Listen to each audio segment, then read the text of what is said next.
Hello guys, അപ്പോൾ ഇന്നത്തെ video എന്നത് ഡ്രാഗൺ ബോൾ ഷിപ്പുഡൻ എന്ന ഫാൻ മെയ്ഡ് മാങ്കയുടെ പാർട്ട് 6 ആണ്. വീഡിയോയിലേക്ക് പോകുന്നതിന് മുമ്പ് വീഡിയോ ലൈക്ക് ചെയ്യാത്ത കൂട്ടുകാർ ഒന്ന് ലൈക്ക് ചെയ്തേക്ക്. അപ്പോൾ ഒട്ടും തന്നെ സമയം കളയാതെ ഡയറക്റ്റ് വീഡിയോയിലേക്ക് പോകാം.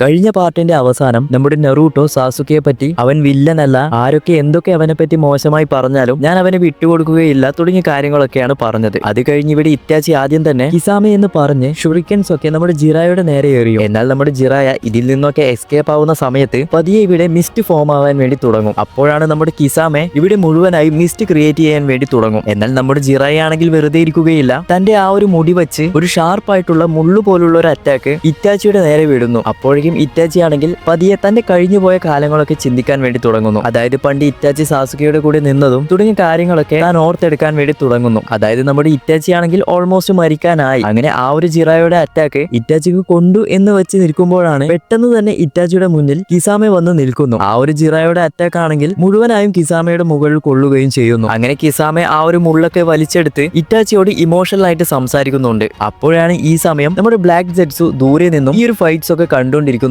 അപ്പോൾ തന്നെ ബ്ലാക്ക് ജെറ്റ്സുവിന്റെ അടുത്ത് നമ്മുടെ ഒബീറ്റോയും വരുന്നു. അങ്ങനെ ഒബീറ്റോയെ കണ്ട ബ്ലാക്ക് ജെറ്റ്സ് ചോദിക്കും, നീ അങ്ങനെയൊന്നും പുറത്തേക്ക് വരാറില്ലല്ലോ. അപ്പോഴാണ് ഒബീറ്റോ സെറ്റ്സുവിനോട് ഇവിടെ എന്താണ് സംഭവിക്കുന്നതെന്ന് ചോദിക്കുന്നു. പുറത്ത് വേൾഡിൽ നിന്ന് വന്ന ഒരുത്തന്റെ കൂടെ നമ്മുടെ ഇറ്റാച്ചി ഫൈറ്റ് ചെയ്യുകയാണ്. അവന്റെ പവർ ആണെങ്കിൽ ഈ ഒരു വേൾഡിൽ വലിയൊരു ഇമ്പാക്ട് ആണ് ഉണ്ടാക്കുന്നത്. അപ്പോഴാണ് നമ്മുടെ ഒബീറ്റോക്ക് അവിടെ ജിറായും നറൂട്ടോയോ ഉള്ള കാര്യം മനസ്സിലാവുന്നത്. അപ്പോഴേക്കും ഒബീറ്റോ പറയും, എന്ത് നറൂട്ടോയോ? അവൻ അവിടെ ഉണ്ടോ എന്ന് ചോദിക്കുമ്പോൾ നമ്മുടെ സെറ്റ്സ് ചോദിക്കും, എന്ത് നറൂട്ടോയോ? അത് ആരാണ്? അപ്പോഴേക്കും ഒബീറ്റോ പറയും, അവനാണ് നൈൻ ടൈൽ ജിഞ്ചൂരിക്ക് എന്ന് പറയുന്നു. അപ്പോൾ സെറ്റ്സുവും പറയും, കൊള്ളാലോ, നിനക്ക് എല്ലാ ജിഞ്ചൂരിക്കളുടെയും പേരൊക്കെ അറിയാമല്ലോ. അപ്പോഴാണ് ഒബീറ്റോ പറയുന്നത്, എനിക്ക് എല്ലാ ജിഞ്ചൂരിക്കളുടെ പേരൊന്നും അറിയില്ല, എന്നാൽ നറൂട്ടോയെ എനിക്ക് നല്ലതുപോലെ അറിയാം, എനിക്ക് അവനെ മറക്കാൻ കഴിയില്ല എന്നും പറയുന്നു. അങ്ങനെ ഇത് പറഞ്ഞുകൊണ്ടിരിക്കുന്ന സമയത്താണ് സൂപ്പർ സൈൻ 3ന്റെ ആ ഒരു ഇമ്പാക്റ്റിൽ ഇവരുടെ അടുത്തായി ഒരു ലൈറ്റ്നിങ് വന്ന് വീഴുന്നു. അങ്ങനെ ബ്ലാക്ക് സെറ്റ്സ് പറയും, ഇതെനിക്ക് വിശ്വസിക്കാൻ കഴിയുന്നില്ല, ഇറ്റാച്ചി അവന്റെ ഗെഞ്ചിറ്റ്സ് വെച്ച് എന്താണ് ചെയ്യുന്നതെന്ന് ഒരു ഐഡിയയും ഇല്ല എന്നൊക്കെ പറഞ്ഞ് ഷോക്ക് ആകാൻ വേണ്ടി തുടങ്ങും. അപ്പോഴാണ് നമ്മുടെ ഒബീറ്റോ പറയുന്നത്, ഗെഞ്ചിറ്റ്സു എന്ന് പറയുന്നത് തന്നെ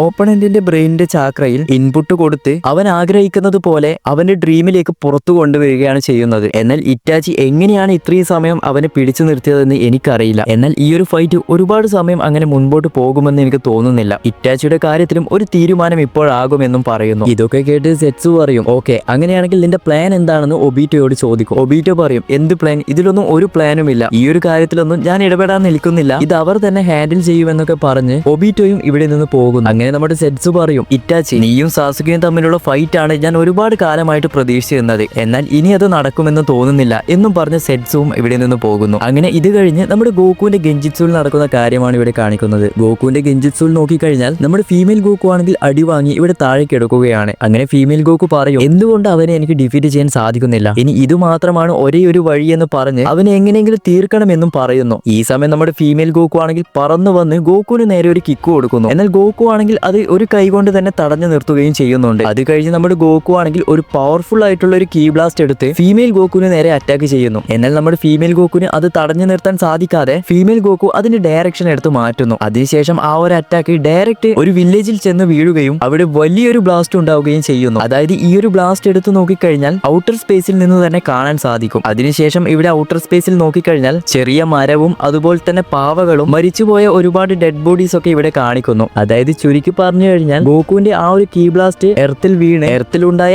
എല്ലാം തന്നെ ഔട്ടർ സ്പേസ് വരെ എത്തി. അപ്പോൾ ഈ ഒരു കീ ബ്ലാസ്റ്റിന്റെ ഇമ്പാക്ട് എത്രത്തോളമാണെന്ന് ഞാൻ ഇതിൽ കൂടുതൽ പറയേണ്ടല്ലോ. അങ്ങനെ അതിനുശേഷം ഇവിടെ ഫീമെയിൽ ഗോകുവിനെ കാണിക്കുന്നു. ഫീമെയിൽ ഗോകു പറയും, എന്റെ ലിമിറ്റ് മുഴുവനായും തീർന്നു, ഇനി അവൻ ഒരടി അടിച്ചാൽ തന്നെ ഞാൻ ഇവിടെ തീർന്നു എന്ന് പറയും. അങ്ങനെ ഫീമെയിൽ ഗോകു ഇത് പറഞ്ഞ ടൈമിൽ തന്നെ ഗോകു അവിടെ പറന്നു വന്ന് ഫീമെയിൽ ഗോകുവിനെ അടിക്കാൻ വേണ്ടി നോക്കും. ജസ്റ്റ് മിസ്സിന് നമ്മുടെ ഫീമെയിൽ ഗോകു അതിൽ നിന്ന് ഒഴിഞ്ഞു മാറുകയും ചെയ്യുന്നുണ്ട്. എന്നാൽ ആ ഒരു പഞ്ച് ഡയറക്റ്റ് നിലത്ത് ചെന്ന് വീഴുമ്പോൾ പിന്നെയും അവിടെ വലിയൊരു ഇമ്പാക്ട് ഉണ്ടാകുന്നു. അങ്ങനെ ഫീമെയിൽ ഗോകുവിന്റെ അടുത്തെത്തിയ നമ്മുടെ ഗോകു പറയും, അങ്ങനെ നമ്മുടെ ഗോകു എല്ലാം തീർന്നു എന്ന് പറഞ്ഞ് ഫീമെയിൽ ഗോകുവിന് നേരെ പഞ്ച് ചെയ്യാൻ വേണ്ടി വരുമ്പോൾ പെട്ടെന്ന് ഗോകു സ്റ്റോപ്പായി ബേസ് ഫോമിലേക്ക് പോയി താഴേക്ക് വീഴുന്നു. അതായത് ഇവിടെ എന്താണ് സംഭവിച്ചതെന്ന് നോക്കിക്കഴിഞ്ഞാൽ നമ്മുടെ ഗോകുവിന് സൂപ്പർ സൈൻ 3 ഒരുപാട് സമയം യൂസ് ചെയ്യാൻ കഴിയില്ല. അങ്ങനെ ഇത് കാണുന്ന ഫീമെയിൽ ഗോകു പറയും, ഈ ഒരു സൂപ്പർ സൈൻ 3യിൽ ഒരുപാട് സമയം നിന്നതുകൊണ്ട് തന്നെ നിന്റെ എനർജി മുഴുവനായും ഡ്രെയിൻ ആയി, എന്റെ ഒരു നോർമൽ പഞ്ചിൽ തന്നെ നിന്റെ കാര്യത്തിൽ ഒരു തീരുമാനമാക്കും, എന്നാൽ നീ പേടിക്കേണ്ട, നിന്നെ ഞാൻ ഞാൻ അങ്ങനെയൊന്നും കൊല്ലില്ല, സാവധാനത്തിൽ വേണ്ടതുപോലെ കൊല്ലുകയുള്ളൂ തുടങ്ങിയ കാര്യങ്ങളൊക്കെ നമ്മുടെ ഫീമെയിൽ ഗോക്കു പറഞ്ഞ് ഫീമെയിൽ ഗോക്കു ഒരു ബിഗ് ബാങ് അറ്റാക്ക് ക്രിയേറ്റ് ചെയ്യാൻ വേണ്ടി തുടങ്ങും. അങ്ങനെ ആ ഒരു ബിഗ് ബാങ് അറ്റാക്ക് ഗോക്കുവിന്റെ നേരെ വിടാൻ വേണ്ടി നിൽക്കുമ്പോൾ പെട്ടെന്ന് ഗോക്കു ടെലിപ്പോർട്ടായി ഫീമെയിൽ ഗോക്കുവിന്റെ പുറകിലെത്തി കഴുത്തിന് തന്നെ പിടിക്കുന്നു. അങ്ങനെ നമ്മുടെ ഗോക്കു പറയും, നീ ഇപ്പോൾ സൂപ്പർ സൈൻ 3 കൊണ്ട് എന്നെ ഡിഫീറ്റ് ചെയ്യാൻ കഴിയുമെന്ന് കരുതിയോ? ഈ സമയം നമ്മുടെ ഫീമെയിൽ ഗോക്കു ക്രിയേറ്റ് ചെയ്ത ആ ഒരു ബിഗ് ബാങ് അറ്റാക്ക് മുകളിലോട്ട് പോയിട്ടുണ്ടാകും. എന്നാൽ നമ്മുടെ ഫീമെയിൽ ഗോക്കു വെറുതെ വിടില്ല. ഫീമെയിൽ ഗോക്കു ഗോക്കുവിന്റെ കഴുത്തിന് തന്നെ പിടിക്കാൻ വേണ്ടി തുടങ്ങും. എന്നിട്ട് പറയും, നിനക്കിപ്പോൾ നിന്റെ പവർ വെച്ച് ടെലിപ്പോർട്ട് ചെയ്യാനല്ലാതെ മറ്റൊന്നും കഴിയുകയില്ല. അപ്പോൾ തന്നെ നമ്മുടെ ഫീമെയിൽ ഗോക്കു ഒരു പവർഫുൾ ആയിട്ടുള്ള കീ എനർജി കയ്യിലെടുത്ത് നിനക്ക് അവസാനമായി എന്തെങ്കിലും ആഗ്രഹമുണ്ടോ എന്ന് ചോദിക്കുന്നു. എന്നാൽ നമ്മുടെ ഗോക്കു എന്ത് ചെയ്യുമെന്ന് വെച്ച് കഴിഞ്ഞാൽ ഗോക്കു പെട്ടെന്ന് തന്നെ ടെലിപ്പോർട്ടായി. ഞാൻ നേരത്തെ പറഞ്ഞില്ലേ ഫീമെയിൽ ഗോക്കു ക്രിയേറ്റ് ചെയ്ത ആ ഒരു ബിഗ് ബാങ് അറ്റാക്ക് മുകളിലോട്ട് പോയി എന്ന്. ആ ഒരു കറക്റ്റ് പ്ലേസിൽ തന്നെ ഗോക്കു ഫീമെയിൽ ഗോക്കുവിനെ എടുത്ത് എത്തിക്കുകയും ആ ഒരു ബിഗ് ബാങ് അറ്റാക്ക് ഫീമെയിൽ ഗോക്കുവിനെ കൊണ്ട് അവിടെ വലിയൊരു ബ്ലാസ്റ്റ് ഉണ്ടാവുകയും ചെയ്യുന്നു. അങ്ങനെ നമ്മുടെ ഗോക്കുവും ഞാൻ ജയിച്ചു എന്ന് പറയുമ്പോഴേക്കും ഇവിടെ റിയൽ വേൾഡിൽ എടുത്തു നോക്കി കഴിഞ്ഞാൽ നമ്മുടെ ഗോക്കു താഴെ വീണിട്ടുണ്ടാകും. അങ്ങനെ നമ്മുടെ ഇറ്റാച്ചി പറയും, എങ്ങനെയോ നമ്മൾ രക്ഷപ്പെട്ടു, ഇതാണ് പോകാൻ പറ്റിയ സമയം, അവനെ നമ്മൾ പിടിക്കാം എന്നാണ് കരുതിയത്. എന്നാൽ ഇപ്പോൾ ഇവനെ എടുക്കുന്നത് അത്ര നല്ലതല്ല, നമുക്ക് ഇവിടെ നിന്നും രക്ഷപ്പെടാൻ കിസാമ എന്ന് പറഞ്ഞ് നമ്മുടെ കിസാമയാണെങ്കിൽ ഒരുവിധം രക്ഷപ്പെട്ടു എന്ന് പറഞ്ഞുകൊണ്ടിരിക്കും. എന്നാൽ ഈ സമയം നമ്മുടെ ജിറായ പറയും, അത് ഞാൻ നിങ്ങളെ വെറുതെ വിടുമെന്ന് തോന്നുന്നുണ്ടോ എന്ന് പറയുമ്പോൾ നമ്മുടെ ഇറ്റാച്ചി പിന്നെയും പറയും, ജിറായ